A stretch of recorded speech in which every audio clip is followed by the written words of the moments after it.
Today is Thursday, August 5th. I'm in Kansas City for the second edition of Fresh Off the Pot. I'm in a public bathroom in the Legend Shopping Center.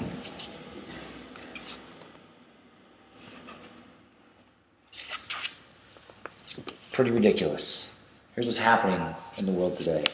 A Maryland man was just charged with 2 counts of second-degree assault for apparently putting his own semen in a bottle and spraying on the back of women in a grocery store.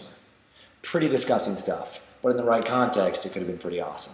I mean, honestly, if a friend of yours put their semen in like a hairspray can and then gave it to some douchebag that all of you and your other friends hated, and then you watched them spray it into their hair and maybe get it in their eyes, there'd be a lot of hands moving around, but they wouldn't be reaching for phones to call 911. They'd be giving high fives, and that would be fantastic.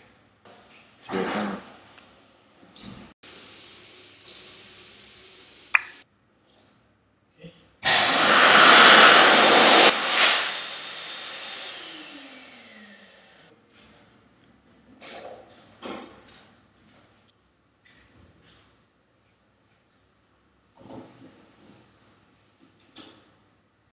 Okay, that was ridiculous. I learned a valuable lesson on Fresh Off the Pot number 2. Never try and record an episode in a public restroom with more than one stall.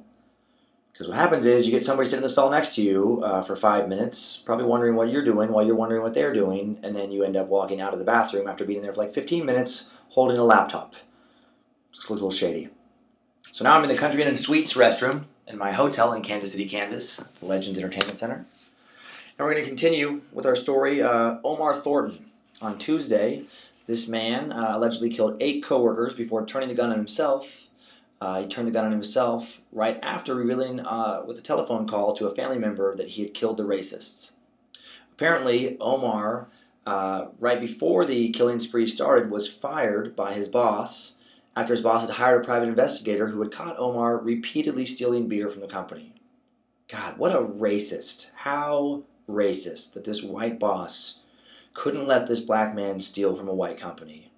All right? When are white people going to learn to let black people do whatever they want? Okay, when a black person confronts me, I just bow down immediately because I'm afraid of looking racist like white people are supposed to be.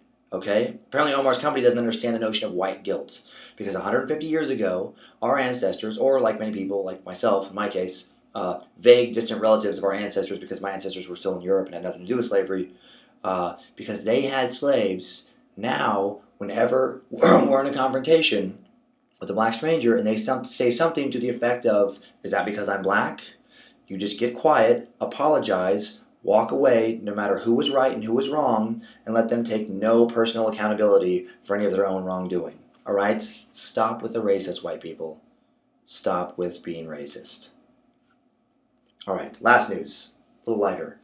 David Hasselhoff was roasted on Comedy Central this last weekend by Jerry Springer, Pamela Anderson, Greg Giraldo, Lisa Lampanelli, Seth MacFarlane, and others. Unfortunately, Mel Gibson was unable to attend. Mel Gibson was supposed to be a part of the roast, but he lost track of time getting drunk and torturing and killing women and minorities in his basement/dungeon that he keeps in the secret island lair he now inhabits with Osama bin Laden, Kenny G, and the devil.